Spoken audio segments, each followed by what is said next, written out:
Dear student, अस्सलाम वालेकुम। Course title है differential geometry, week number 6। Topics हैं involutes and evolutes. Definition: when the tangent to a curve C, ये curve C है, इस पर ये टेंजेंट है, are normal to an other curve C1, ये कर्व C1 है, इस टेंजेंट के और इनके दरमियान एंगल 90 डिग्री है। नॉर्मल का मतलब 90 degree. Are normal to an other curve C1, then C1 is called an involute. C1 को हम इन्वोल्यूट कहेंगे और जो कर्व C होगी उसको हम एवोल्यूट कहेंगे। तो इसको मैंने ये फिगर में शो किया, मैंने इस पर टेंजेंट लिया, इसको मैंने पोजीशन वेक्टर शो किया है, ये ओरिजिन है। नॉर्मल जो है ये पोजीशन वेक्टर के अलांग है और ये टेंजेंट है। ये U जो है इस टेंजेंट की लेंथ है, ये U इस टेंजेंट की लेंथ है, T डायरेक्शन को शो करता है। ये हमारे पास टेंजेंट है किस पर, C1 के ऊपर, ये पॉइंट P1 है। इस ओरिजिन से यहाँ तक जो डिस्टेंस है इसको हमने R1 से शो किया है, मतलब ये पोजीशन वेक्टर है इन्वोल्यूट का, और ये T1 जो है ये टेंजेंट है P1 के अलावा। तो मैं बात कर रहा हूँ यहाँ पर, मैंने कहा जो R1 है, let R1 be the position vector of a point P1 which lies on the tangent at the point R of curve C is given by R1 is equal to R plus UT। Student, मैंने ये वही vector दिया है, ये वही equation ली है जो कि हमने इक्वेशन ऑफ टेंजेंट शुरू में प्रूव की थी। फर्क ये था कि यहाँ पर मैंने कैपिटल R कह दिया था और ये R plus UT था, यहाँ पर मैंने इसको R1 कह दिया। Where U is to be determined, let ds1 be the arc length of the involute। मैंने कहा ये जो इन्वोल्यूट है इसकी आर्क लेंथ ds1 है, corresponding to the element ds। और मतलब मैं जब इसके अलांग इसकी आर्क लेंथ में ds लूंगा तो इन्वोल्यूट के अलांग जो आर्क लेंथ आएगी वो ds1 आएगी, ठीक है। Then unit tangent to C1 is, हम जानते हैं जो टेंजेंट होता है वो होता है t is equal to dr over ds। क्योंकि हम यहाँ से इन दोनों का ताल्लुक है, एवोल्यूट का इन्वोल्यूट के साथ ताल्लुक है, इसलिए जैसे हम इसके अलांग ds लेंगे इसके अलांग ds1 आ जाएगा, तो मैंने इस पर चेन रूल लगा दिया। T1 है, मैंने dr1 over ds into ds over ds1 मैंने चेन रूल लगा दिया। अब मैं कहता हूँ using value from equation 1 in equation 2, मैं इक्वेशन 1 से वैल्यू जो है इक्वेशन 2 के अंदर इस्तेमाल करता हूँ। स्टूडेंट, ये मैंने जो है R1 की वैल्यू ये पुट कर दी है, ये वाली d ओवर ds वैसे का वैसे, ds ओवर ds1 वैसे का वैसे। इसके बाद जो डेरिवेटिव है वो हर एक पर अप्लाई कर दिया है, ds ओवर ds1 वैसे का वैसे। यहाँ मैंने बता दिया है जो ये dr ओवर ds है ये टेंजेंट के बराबर है, इसकी dr ओवर ds की जगह मैंने टेंजेंट पुट कर दी। यहाँ पर प्रोडक्ट रूल लगा दिया, first function derivative of second function plus second function का फर्स्ट का derivative second derivative into ds over ds1 as it is. यहाँ पर मैंने जिनके अंदर t था इन दोनों को मैंने इकट्ठा लिखा है, और जो t प्राइम था इसकी वैल्यू मैंने kn यहाँ पर पुट कर दिया। ये t प्राइम की वैल्यू k है प्लस u प्राइम t वैसे का वैसे, ds ओवर ds1 वैसे का वैसे। t1 इज इक्वल टू ये टेंजेंट वैसे का वैसे और ये u प्राइम t वैसे का वैसे plus u into kn value put की ds ओवर ds1। इन दोनों में टेंजेंट कॉमन है, मैंने टेंजेंट इन दोनों में से कॉमन ले लिया, बाकी इसकी जगह 1 बचा, इसकी जगह u prime plus u k n as it is, ds over ds1 as it is. यहाँ पर हम इसको सेटिस्फाई करना चाहते हैं कि ये 1 प्लस u प्राइम और t जो है ये आपस में परपेंडिकुलर है। अगर ये परपेंडिकुलर हो गए तो इनका प्रोडक्ट जो होगा वो 0 के बराबर होगा। In order to satisfy the condition for an involute, thus vector must be perpendicular to t। Hence, इसके लिए मैंने कहा कि ये परपेंडिकुलर इसी सूरत में हो सकता है, अब t तो 0 नहीं हो सकता। मैंने क्या कहा, मैंने कहा इसका जो कोफिशिएंट 1 प्लस u प्राइम है ये 0 के इक्वल है, ठीक है। यहाँ से हम क्या करेंगे, u प्राइम की वैल्यू निकालेंगे जो कि हम आगे जाकर यूज करेंगे, ठीक है। u prime is equal to -1। इसके बाद मैंने इसको क्या किया, मैंने इंटीग्रेट कर दिया बोथ साइड पर, तो u किसके बराबर आ गया, -s plus constant of integration, ये u की वैल्यू आ गई, ठीक है। अब मैंने दोबारा इक्वेशन 5 को इक्वेशन 1 के अंदर यूज किया, मतलब मैंने u की वैल्यू उसके अंदर जो भी थी वो पुट कर दी। ये इक्वेशन 1 थी मेरे पास, ये r1 is equal to r plus ut, r1 is equal to r plus u की जगह -s प्लस c आ जाएगा into t as it is. मैंने इसके बाद r1 को वैसे का वैसे लिखा, r वैसे का वैसे, जो पॉजिटिव है वो शुरू में लिखा, जो नेगेटिव है वो बाद में लिखा, इंटू t वैसे का वैसे। Where C is constant of integration. ये जो सी है ये कांस्टेंट ऑफ इंटीग्रेशन है, ये कर्व नहीं है, ये कांस्टेंट ऑफ इंटीग्रेशन। यहाँ इस सी को मैं इस्तेमाल कर रहा हूँ, सी को। Due to C we conclude that there are infinite number of involutes for which evolute and the unit tangent T1। मैंने कहा ये सी की इनफाइनाइट वैल्यू आ सकती हैं, सी की इनफाइनाइट वैल्यू की वजह से R1 की इनफाइनाइट वैल्यू आ जाएंगी। लिहाजा इसका मतलब ये हुआ, ये सी जो है ये हमें कितने इन्वोल्यूट देता है, इनफाइनाइट इन्वोल्यूट देता है। मतलब सी की वैल्यू पॉजिटिव भी होंगी, नेगेटिव भी होंगी, हर सी की वैल्यू के लिए एक अलग जो होगा इन्वोल्यूट आ जाएगा। ये मैंने इक्वेशन 3 को एज इट इज लिखा। मैंने क्या किया, इसके अंदर जो u प्राइम की वैल्यू मैं इक्वेशन 4 में निकाल चुका हूँ, मैंने यहाँ पर u प्राइम की वैल्यू -1 पुट कर दी। t वैसे का वैसे सिर्फ u प्राइम की वैल्यू पुट किया, 1 -1 हो गया। t वैसे का वैसे प्लस u के n वैसे का वैसे ds/ds1 वैसे का वैसे 1 - 1 0 हो जाएगा। बाकी मेरे पास सिर्फ ये टर्म बची ds/ds1 वैसे का वैसे। अब हम क्या करते हैं, यहाँ पर u की वैल्यू हम पुट कर देते हैं जो कि c - s था। तो मैंने यहाँ पर u की जगह c - s पुट कर दिया, t1 वैसे का वैसे, u की जगह c - s आ गया, k वैसे का वैसे, n वैसे का वैसे, ds/ds1 वैसे का वैसे।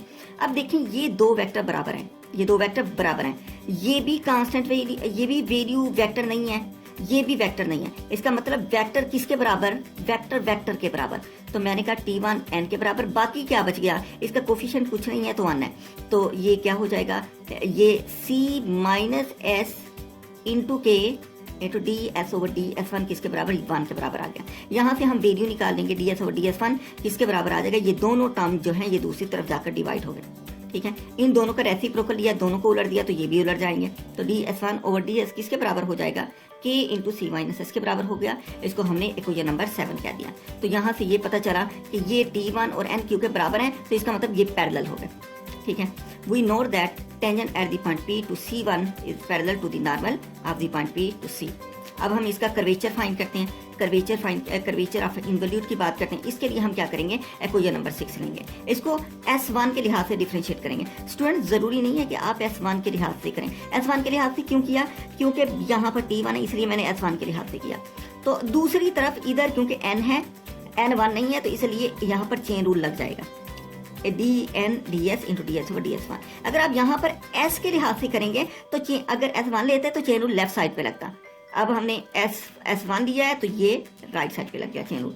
इससे कोई फर्क नहीं पड़ता, बेशक आप s के लिहाज से ले लें या s1 के लिहाज से ले लें। अगर s के लिहाज से लेंगे तो चेन रूल लेफ्ट साइड पे लगेगा, अगर s1 के लिहाज से लेंगे तो चेन रूल राइट साइड पे लगेगा।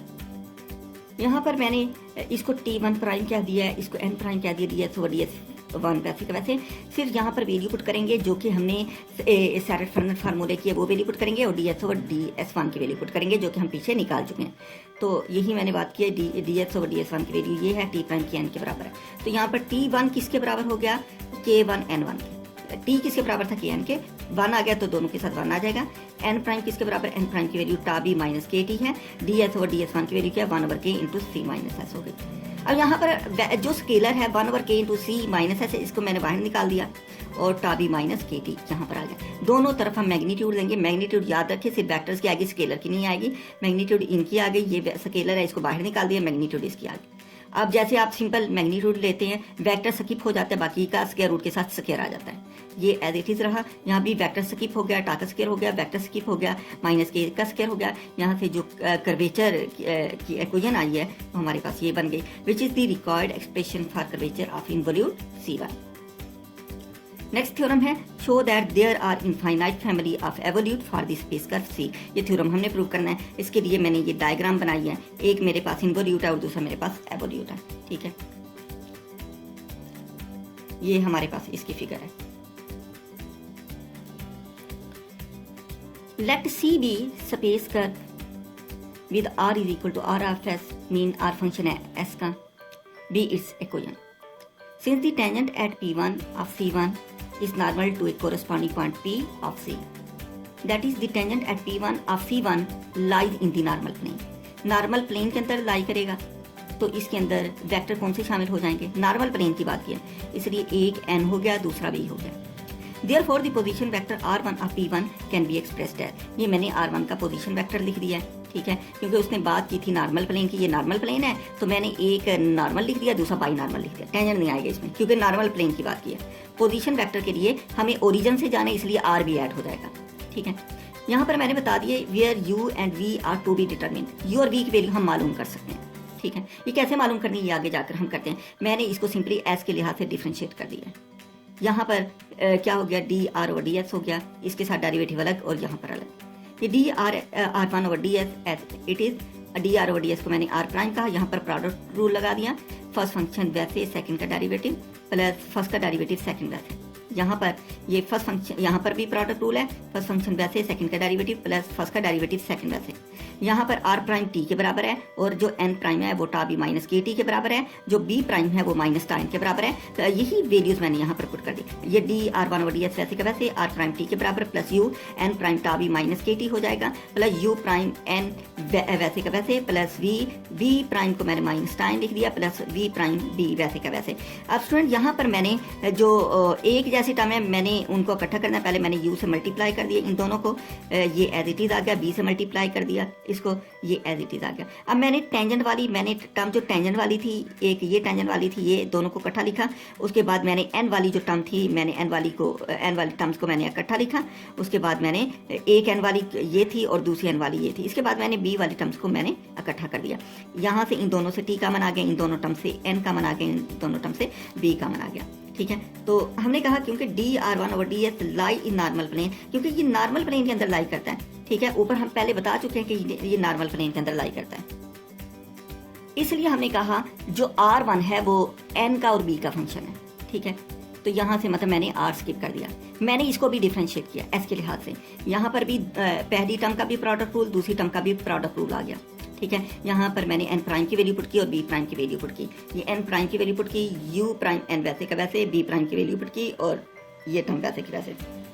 यहाँ पर भी हमने वही काम किया है कि टेंजेंट वाली टर्म को मैंने शुरू में लिख दिया, जो एन वाली टर्म है इन दोनों टर्म को मैंने इकट्ठा कर दिया यहाँ पर, और जो बी वाली टर्म है इन दोनों टर्म को मैंने यहाँ पर इकट्ठा कर दिया। और इन दोनों में से, इन दोनों टर्म में से एन कॉमन आ गया, इन दोनों टर्म में से बी कॉमन आ गया। स्टूडेंट अब हम इनको कंपेयर कर सकते हैं, ठीक है।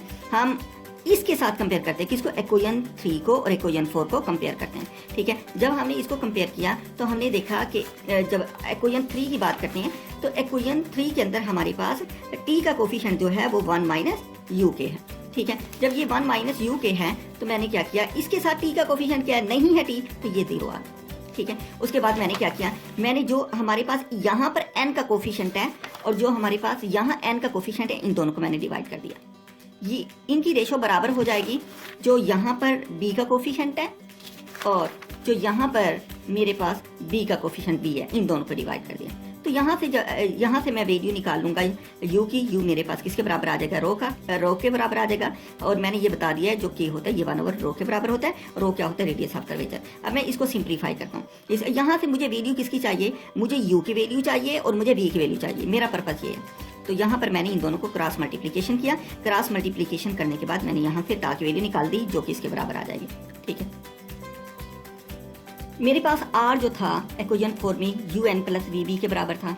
जब हम इसकी मैग्नीट्यूड लेते हैं तो इसकी magnitude r is equal to U square plus V square के बराबर हो गई। तो अगर दोनों तरफ स्क्वायर ले लें तो स्क्वायर किसके बराबर हो गया, r square is equal to U square plus V square. Student इसके हमें जो नीचे टर्म ये इसके अंदर थी, ये नीचे वाली term U square plus V square थी, तो इसलिए मैंने यहाँ पर बता दिया कि जो मेरे पास यू स्क्वायर और वी स्क्वायर है ये आर स्क्वायर के बराबर है। आल्दो कि मैं इसको इस्तेमाल नहीं करूंगा, लेकिन ये हमें याद रखना चाहिए। तो मैंने टा एज इट इज लिखा, that is equal to V U prime minus U V prime U square plus V square, ठीक है। मैंने ऊपर नीचे इन दोनों को डिवाइड कर दिया। इनफैक्ट मैं tan का फार्मूला बनाने जा रहा हूँ। जब मैंने इन दोनों को डिवाइड किया तो ये मेरे पास ये आ जाएगा, ठीक है। तो अब मैंने ऊपर वाले को इसको मैं डेरिवेटिव की शक्ल में लिख सकता हूँ। तो ये मैं इनफैक्ट ऊपर वही बनाना चाह रहा हूँ जो कि नीचे उसके इनर पार्ट का डेरिवेटिव, ठीक है। तो हमें tan इनवर्स का फार्मूला याद है कि अगर हमारे पास 1 over 1 plus x square into d x आ जाए तो वो किसके बराबर हो जाता है student, tan inverse x plus C के बराबर हो जाता है, ठीक है। तो जो नीचे इनर पार्ट है, इसी इनर पार्ट के मैंने ऊपर डेरिवेटिव बनाया ताकि इंटीग्रेट करूँ तो ये tan बन जाए। स्टूडेंट मैंने इसे इंटीग्रेट कर दिया है 0 to s तक, लेकिन ये एक वेरिएबल लिमिट है, ये एक वेरिएबल लिमिट है। तो मैंने यहाँ पर यही दोनों तरफ मैंने इंटीग्रेट किया है, तो ये मेरे पास जो टर्म आ जाएगी इसको मैं कहूँगा ये साई प्लस सी आ जाएगा। ठीक है, ये मैं खुद कह रहा हूँ कि इसकी इंटीग्रेशन साई प्लस सी आ जाएगी।